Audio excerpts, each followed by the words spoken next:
Guys, welcome back to the channel. I'm Office Bloke Daz. Gaynor. Okay, before we start, if Patreon's your thing, check out the link below. Loads of stuff to watch along with. Yeah. Always Sunny in Philadelphia, Modern Family, F is for Family, The Quarterback, Welcome to Wrexham. Quizzes. There's loads of stuff on there. Yeah, there is. Head over there and have a look. Just $3 or $5 or $20 if you want to buy us a beer. It's cheap. It's cheap. Why Americans are so confused over which states are southern. What is the South? Florida. You think Florida? I don't think Florida's the South. You don't? I don't think Florida comes under the South. I know it's South. I know it is in the South. But I think, to me, if you say what are the southern states, I wouldn't even say Texas was a southern state. Like Mississippi. I would classify things like Louisiana, Alabama, The ones with southern food. Georgia, Carolinas maybe. Yeah. But that's about. I wouldn't go as far as like Kentucky. I would say. Yeah. I wouldn't say Tennessee, and I wouldn't say Florida. No. No. I guess for me, I just think of it as the South. Yeah, the Mason-Dixon line. Anything south of the Mason-Dixon line. Let's see what they say anyway. What is the South? Let us know in the comments what you guys think as well. I guess after the video though first, you might explain it. What is the South? Is Texas a part of the South? What about Florida? Is the nation's capital city a part of the southern U.S.? If you ask 5 different people, then you'll probably get 5 different answers. While the other major regions of the country are generally agreed upon, the South is seemingly in question to where its boundaries are. The U.S. Census Bureau has defined an exact area. However, among many American citizens, there is often a debate. Some reasons for this include culture, politics, development patterns, and the American Civil War, among others. On this video, we'll take a look at some of those factors and how they shape people's perception of what is and isn't the South. I'll also give you the official definition from the government, as well as my personal perspective as a Southern man who has traveled all throughout the country. Hit the like button, subscribe if you love the content, and let's talk about the South. So first, let's take a look at how the federal government defines the South. Taking a look at the map here, all the states that you would expect are included, but also certain states that Americans occasionally debate. Texas, Oklahoma, and Florida are included in the South, as are Washington, D.C., Maryland, and Delaware. So about Didn't the Mason-Dixon line, someone's going to have to let me know on this, if I might be just way off, but I think the Mason-Dixon line starts in Maryland. Does it? I think it's like Maryland, Delaware sort of like area, and then sort of goes that way like that. I would have thought it was more closer to like the Carolinas. Maybe I'm wrong. In my mind, I've got it as Maryland, Delaware. Right there. Okay. So like at the top end of it sort of thing. Yeah. But let us know. Yeah. By this definition, the northern boundary of the South is Maryland, Delaware, West Virginia, Kentucky, Arkansas, and Oklahoma. Also by this definition, the South is America's most populous region with over 127 million people, or 38% of the entire population of the U.S. as of the 2020 census. It is also America's fastest growing region, as many Americans have fled the Northeast and the Midwest in recent decades in favor of the South. The 5 largest metro areas in the region in order are Dallas-Fort Worth, Houston, Washington, D.C., Atlanta, and Miami. All 5 of which are also among the top 10 largest metro areas in the country. So now, why the debate among Americans on what is or isn't the South? The first reason we'll look at is history. Typically, when someone talks about what is historically the South, the conversation goes back to the days of the American Civil War. During this time, the nation was divided over the institution of slavery, with northern states abolishing the practice, while most southern states wanted to keep it in place. Predating the Civil War in 1820 was the Missouri Compromise, which established the Mason-Dixon line as dividing line between free states and slave states. This line between Maryland and Pennsylvania was seen as a dividing line between the North and the South, with the South being referred to as Dixie. The current U.S. Census Bureau's definition of the South still uses this boundary between it and the northeastern states today. So when you hear an American include Maryland, Washington, D.C., and Delaware in the South, they are usually either referring I was close then, wasn't I? Yeah, he was. I wasn't far off. to the Mason-Dixon line or the official U.S. Census Bureau definition of the South. The other aspect of debate from the Civil War era is which states were slave states and which ones were free states. Leading up to the Civil War, America was still admitting new territories to the Union as states, and the final map included Missouri as a slave state, while recently admitted Kansas and Minnesota became new free states. Outside of the Civil War era, you'll rarely find anyone who considers Missouri a part of the South today, as it is almost universally agreed upon to be a Midwestern state. Midwestern. This Yeah. map leading up to the Civil War is also where many will include Texas, Oklahoma, and Florida in the definition of the South. Besides, when it comes to Florida, geographically speaking, it can't be anything but the South. After the Civil War, the southern states were known to have leaned the most heavily into Jim Crow laws to segregate and disenfranchise their black citizens. These states were also the most resistant to integration after the Civil Rights Movement, with the federal government having to intervene in many cases. Perhaps the most cause for debate among what is or isn't the South today is culture. This can range from anything from food to music, customs and courtesies, the accents and dialects, and Yeah, many the other accents. things. Oftentimes with food, when people think of the South, many would think about things like fried chicken, collard greens, mashed potatoes, and such, as well as that good old Southern barbecue.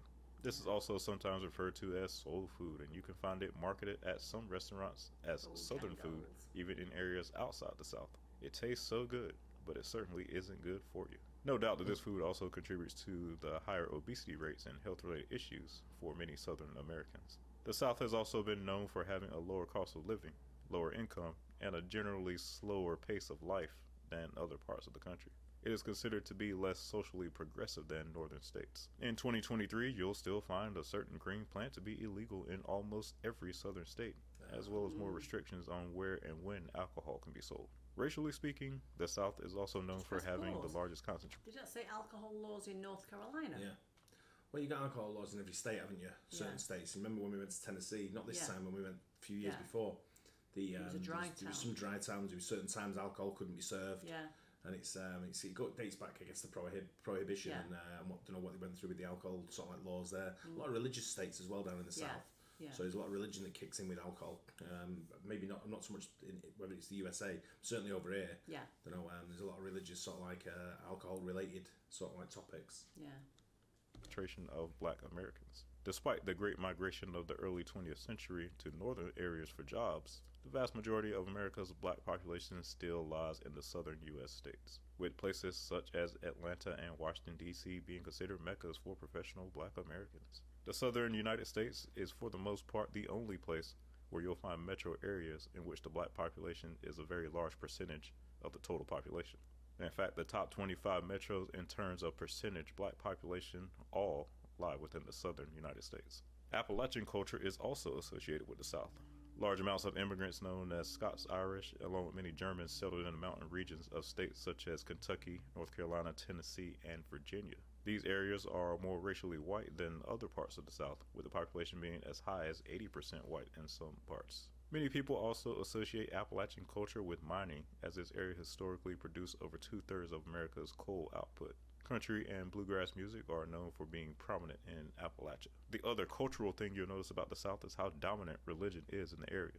When you come down here to the South, it is not uncommon to see churches seemingly on every other corner in many cities. It has by far the highest church attendance rate of any region in the U.S., and this has led to the South also being known as the Bible Belt. These cultural reasons also are part of why certain states are now being debated as being Southern, as places such as Maryland and the Washington, D.C. metro have become more urbanized in recent years. Some Americans no longer consider them to be culturally Southern. Culturally, these places have begun to align more with the northeastern U.S. rather than what is traditionally considered the South. Culture is also a reason why some exclude Florida. Those in the Florida Panhandle and northern Florida in general tend to be very culturally aligned with the rest of the South. Yeah. Ironically, as you go further south in the state, I was going to say that the Panhandle and the northern parts of Florida, cause it borders right onto Georgia, doesn't it? So you can't really, especially like Jacksonville, places like that, it's right up there. Yeah. But where you go sort of like further down south into like Miami, I wouldn't classify Miami as the southern USA. No. Although it is the south. Yeah. You know, it's kind of a weird one, isn't it? Yeah, it's very different, isn't it? Yeah. If someone said to me, I'm going to southern USA, I'd think they're going to Alabama, Louisiana, Georgia, Mississippi, places like that. I wouldn't think they were going to Miami, Florida. Yeah. Yeah, You know? I know what you're saying.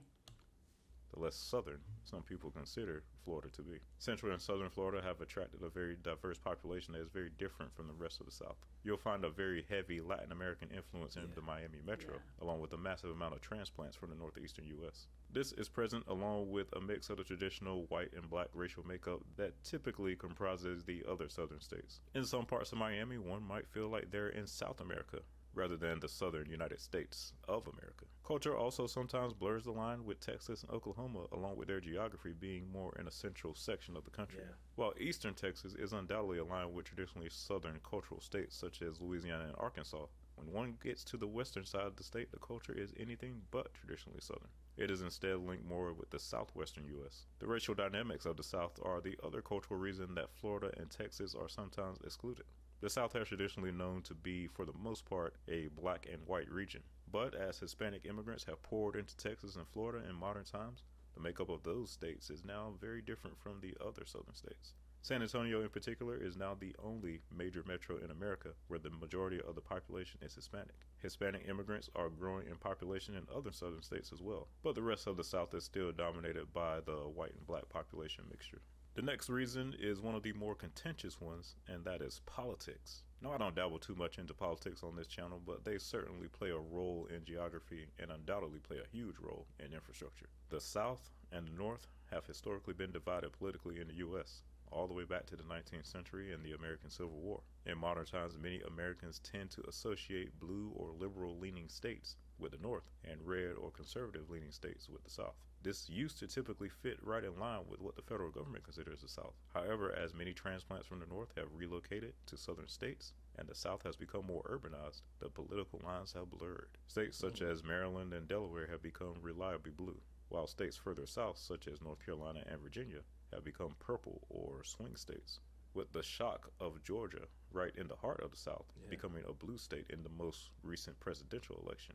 Politically, what you will find in most of these southern states that are booming in population is that politics on the state level remain mostly conservative, while the urban areas in these states have become more liberal. Examples include Raleigh, Durham, and Charlotte in North Carolina, Atlanta in Georgia, Dallas, Houston, and Austin in Texas, and the Orlando and Tampa areas in Florida. These political changes have led some Americans to say that Virginia is no longer Southern, and that even a state as far south as North Carolina might be becoming less Southern, politically speaking. Now, the final reason for the debate over what is Southern is the infrastructure and the style of development. The North and the Midwest were traditionally the most industrialized parts of the country, home to most of its large cities, manufacturing, and such. These cities developed earlier in U.S. history, and as such, you'll find a lot more dense urban cores and more dense residential areas. The so-called missing middle housing can be found all over the northern states. Transit systems in the northern U.S. are more robust and extensive, and culturally the citizens are more inclined to use them. Lots are smaller.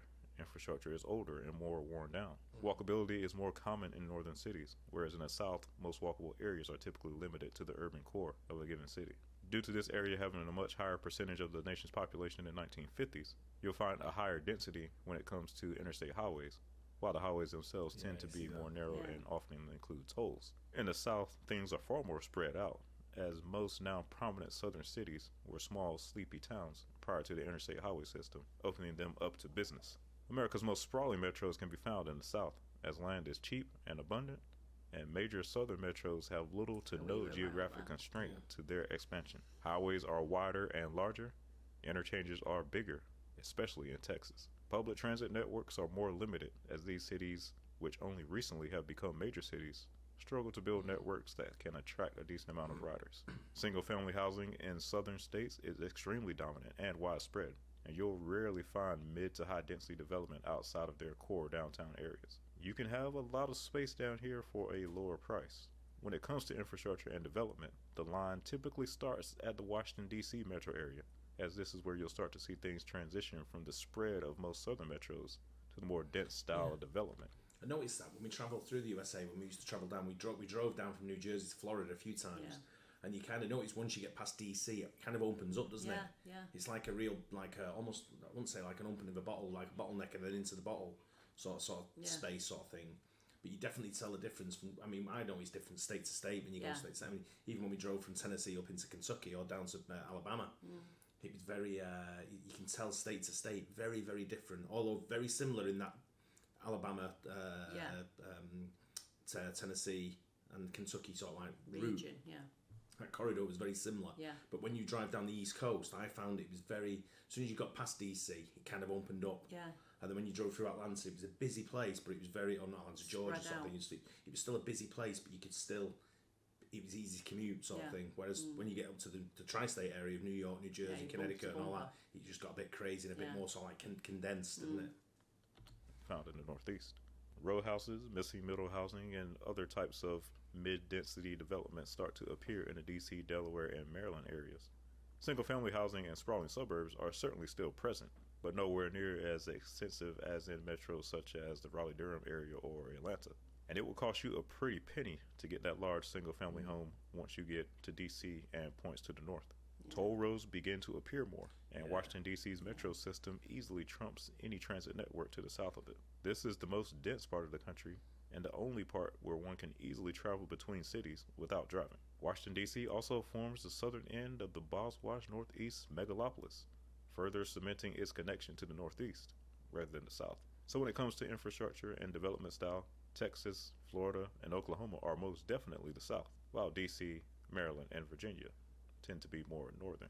And finally, what do I consider the South? Well, I grew up in North Carolina, which is unquestionably the South, and had some relatives in the DMV area that we traveled to visit, oftentimes growing up. Since then, I've traveled all over the country pretty extensively, and you can probably already guess that as a civil engineer, the factor that weighs the most to me is the infrastructure and the style of development, and to a lesser degree, the culture.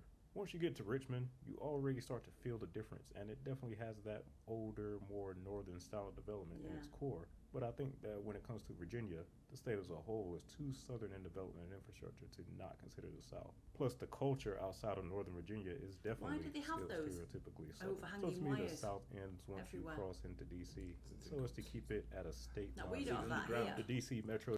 We do. We have a lot of overhanging wires, overhead wires. Not like that where we're driving down the road and there's loads of them. No, we have a lot of ours are telecommunication cables, which have now been put underground. Right. So it's the case of it's either underground or overground, isn't it? Right. So it's cheaper to do overground. You've got more space to cover there. Yeah, I guess Ours so. is not as much. Ours isn't spaced out as much. When you go into more rural towns, you'll see that it's overground. Oh, okay.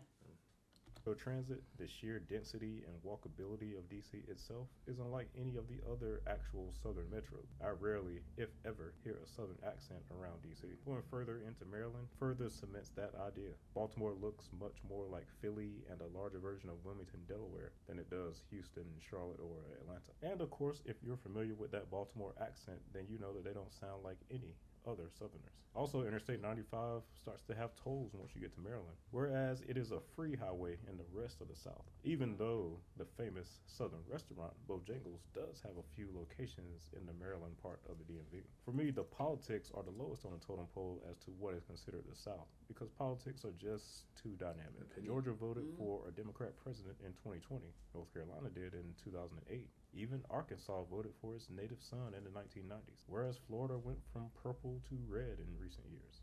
Almost all of the major southern metros are blue in the core cities and red in the rural areas and surrounding suburbs, while some states have governors of the opposite party to what they voted for in the presidential elections. So things just get way too convoluted when you go off of politics. But those are my thoughts, guys.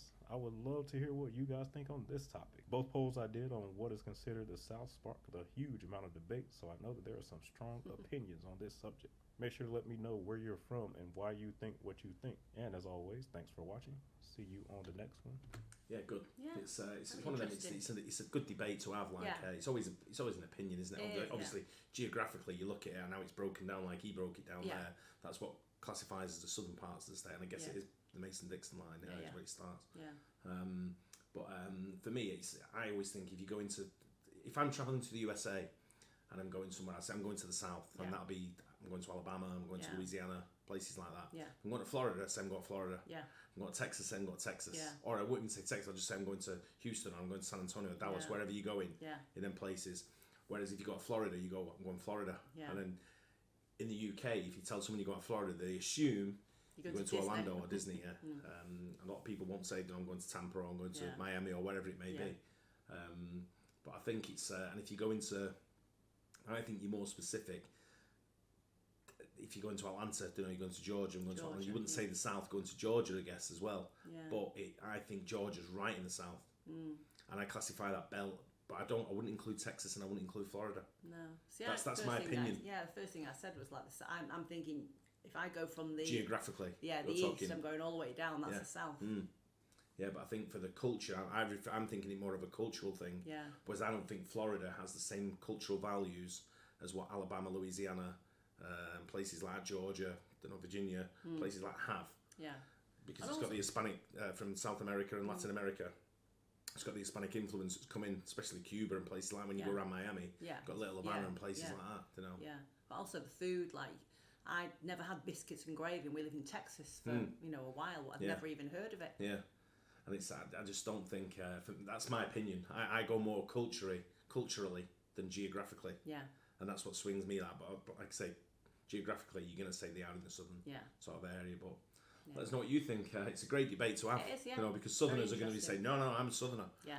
You know, and it's like here with where's the North-South divide? We have a North-South divide here. Yeah. But where does the North start? Yeah. And where does the South start? Going the other way. I think it's halfway in the Midlands. Like half the Midlands is the South to one sort, and half of the Midlands is the North to the others. They don't. Staffordshire, I'd say, is probably more of the Midlands. He's classified as the Midlands, and it's people want to be a Midland. I classify myself as a Northerner. Yeah. You know, I'm from the north, but if you go south of Manchester, I'm like, no, you're not a northerner. Yeah. You're a southerner. Yeah.